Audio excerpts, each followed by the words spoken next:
I'm trying to slow down the amount of events I go to in a year. I used to go to almost everything. Like probably say there's 15 events in a year, I'd go to say 12 of them. I want to cut that down to about like 7 out of 15 or 8-15. So I'll do like all the NA events.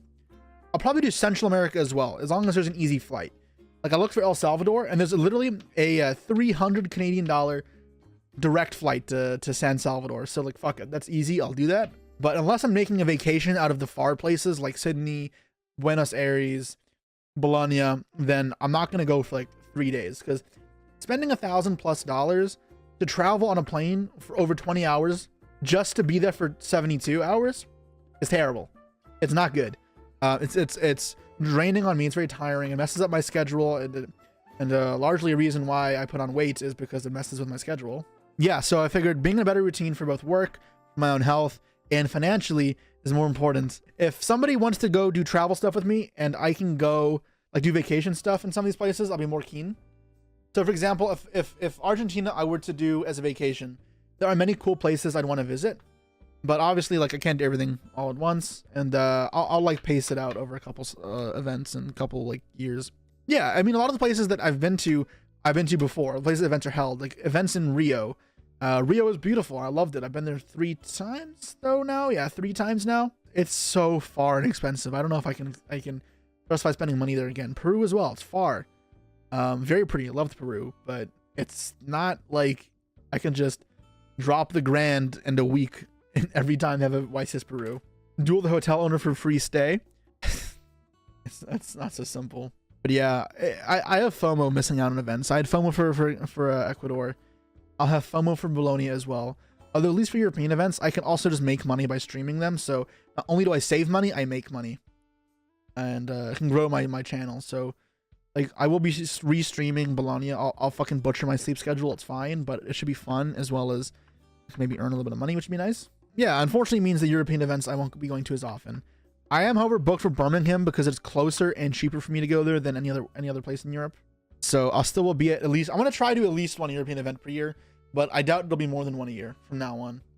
Like, I'm not planning on quitting, and I don't want to slow down in reality, but I need to slow down. I think before is I was like competing for my own personal pride, right? Like trying to prove something, which you can argue is foolish and immature in its own manner, but other players who do the same and traveling as much aren't traveling as anymore. And I'm like not really like competing. The person who I'd be competing with, like Paula, who still travels a lot, and we have a similar number of tops. We're competing for tops and whatnot, but yeah. I'm world champion now. You've earned some time to slow down. Yeah, and I mean, I'm not trying to sound like I'm a little child and arrogant, but I feel like I'm happy with these accomplishments in the game, and I don't want to do a terrible amount of like traveling. I'm not trying to prove anything anymore. I feel like I've done a lot of that. Tell me you weren't traveling to win a Switch? Yeah, of course not. The competitive drive isn't the same with me anymore, is the biggest truth. And after every event, it sort of returns, like, especially because I still have the skills for the most part. I want to still play more after using it. Like, I do semi-well. I'm like, damn, if I put in more work, I could have done better. Should I do better? And that kind of inspires me to do more. But I also don't think it'll be, yeah. I mean, then I come home and I assess what I have to do. I'm like, I can still compete. And I can still compete a fair bit, but not as much as I have probably in the last 5 years. Which is a shame, but it'll be okay. Unless prices get better and I can put more effort into making it a full-time sustainable job. But outside of that, it's just Worlds is the only good one. So maybe I'll try more for Worlds, but I mean, that's it. It's worth the $1,000 journey to win the one for sure. Like, it was never about the money, but in order for me to keep it up now, it would have to be about the money. Because the competitive drive isn't as strong as it was. There has to be some push for me, and if it's not the urge to compete, then it needs to be financial. The other push for me, as I said, is the tourism part, the exploring the world, which I really do love, and it is a big thing I love about Yu-Gi-Oh. But I don't want to do it alone, and if no one's gonna, if I can't make a trip out of it with my friends, then no fucking point in it. For example, if I were to go to Bologna, I'd want to visit. I'd probably fly into Rome, and then travel through Italy a little bit, like doing. I wanted to do Napoli/Pompeii, Florencia, Florence, are places I've never been. I like to visit both those places, as well as I've been to Rome and Venice before for a very short amount of time. So Roma and Venezia. I really want to, and I'd happily visit either of those places again. I've enjoyed Italy every time I went. So I would do that, but also nobody wanted to do with me when I asked group chats. They're all either too busy or they don't care about Italy. Good old European self-hatred of each other. And yeah, no, it didn't pan out. But for the future, you hope I'm not considering retiring. No, I'm not considering retiring. But I'm not willing to travel the way I was. I still have fun in Yu-Gi-Oh events, but you guys don't understand how absolutely draining it is. Especially if there's things I would do because it would be more financially responsible, like to save money. Like, fuck, man.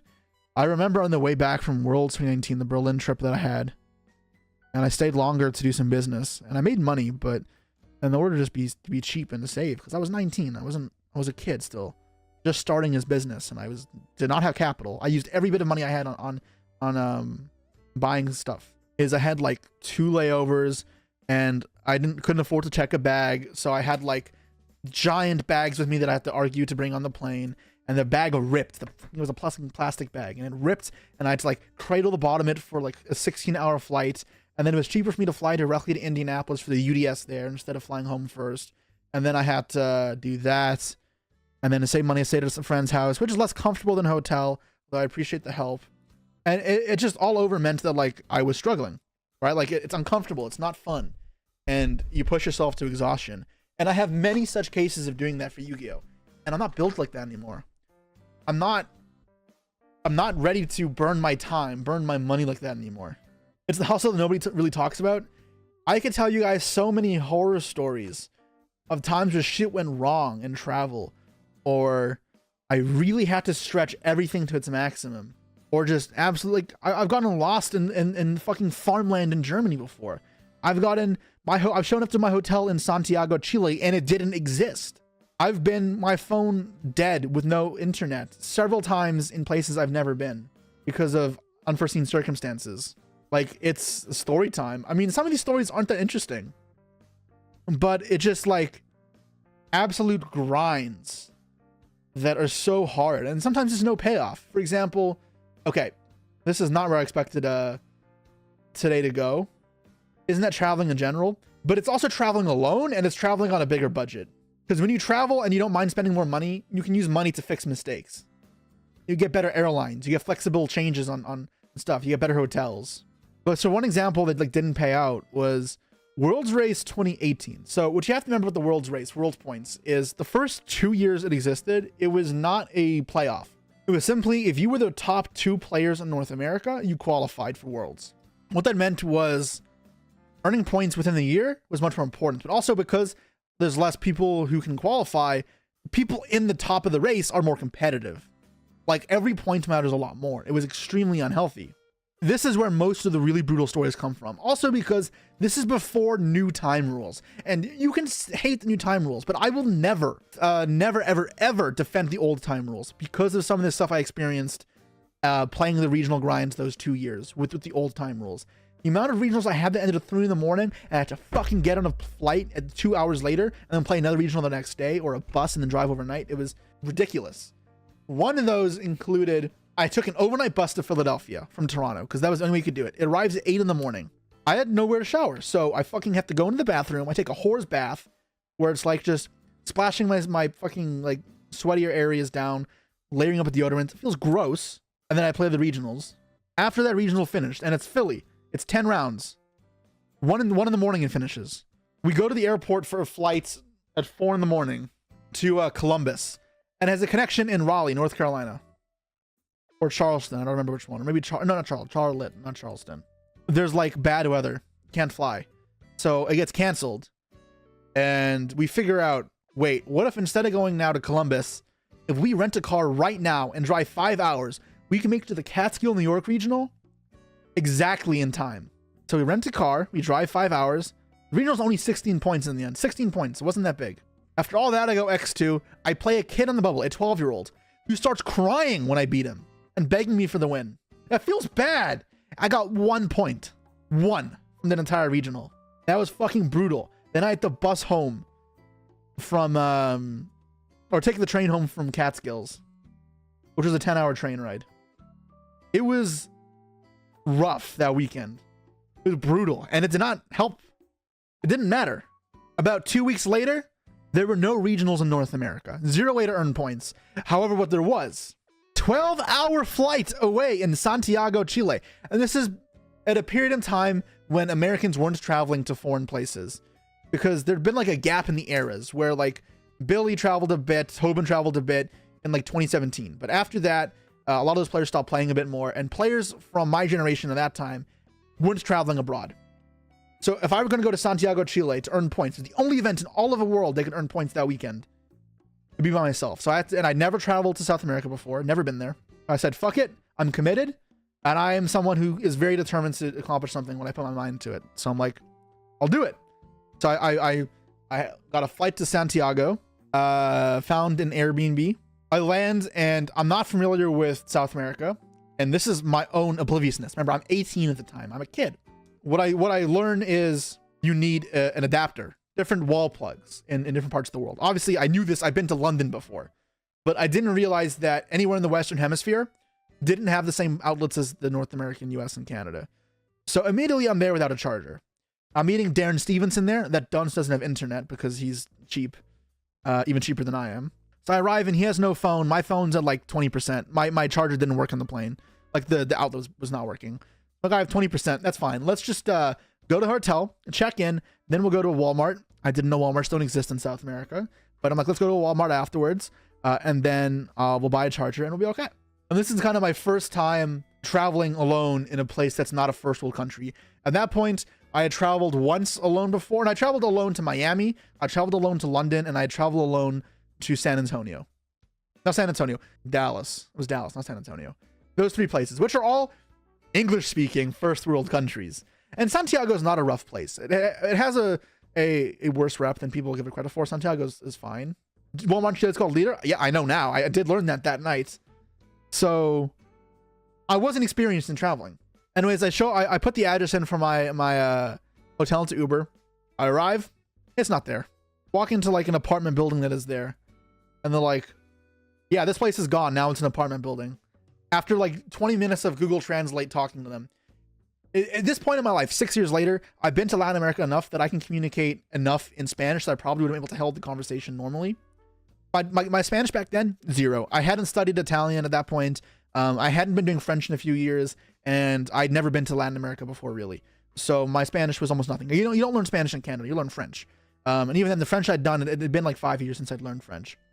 So I struggled, and eventually I'm like, I just don't have a hotel. So at this point, my phone, because I'm also using Google Translate on my phone, it's at like 8%. And I call my dad, and I'm like, okay, I need to go find like a charger immediately. Can you please just book me a hotel and I'll pay you back? And my dad is very helpful and very smart and very good at traveling. He's very logistically and the logical person. So he says, okay, no problem.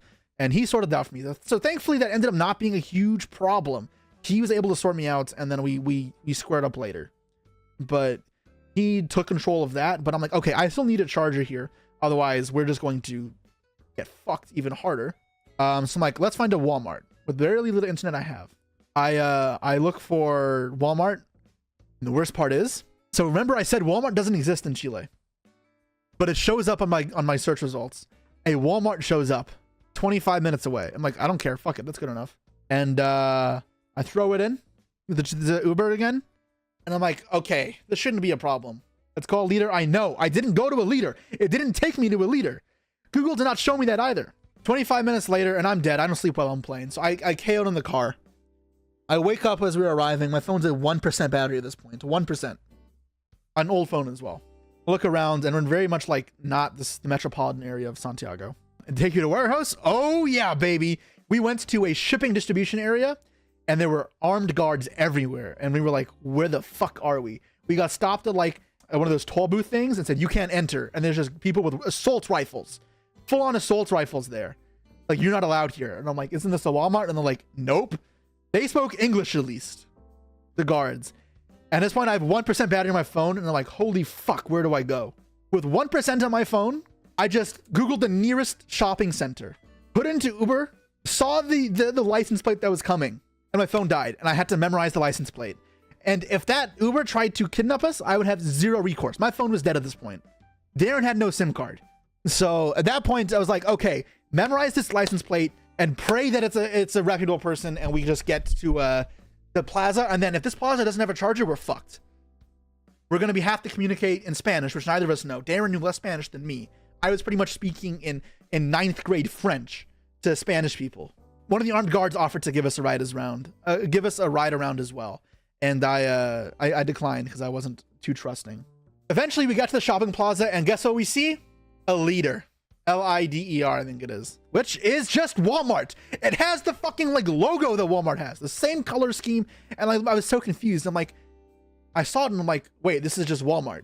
So I found a charger, bought it. I did have money on me at least. I found there was like a small little outlet next to the an escalator in the plaza. I just plug it in. It charged so slow. I sat on the ground there outside of the restaurant for 2 hours letting my phone charge. Eventually my phone turned on again. I got the text from my dad saying he found me a hotel. But he found me an Airbnb and he made sure to check it was real. He made it over there and it ended up being okay. That was scary.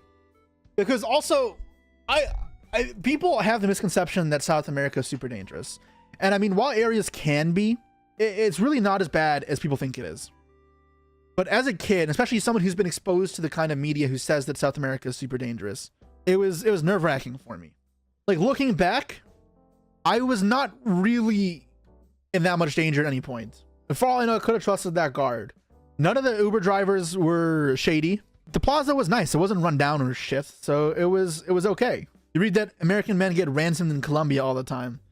Listen, not every South American country is created equal, right? And it's the same way how you can't lump in every country together in other places. South America is the same.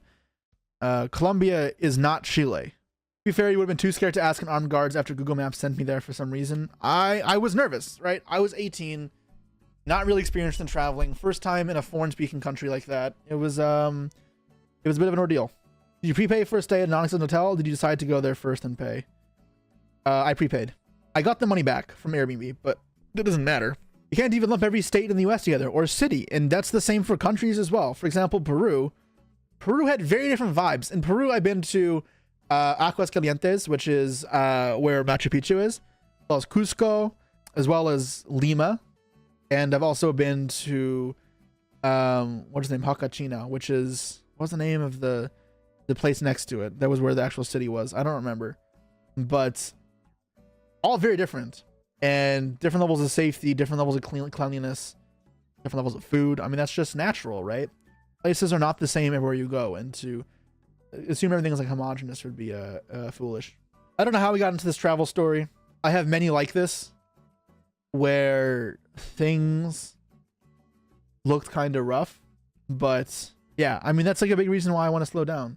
I think I'm pretty good at problem solving and taking lead and control of a situation when there's an issue and then fixing it.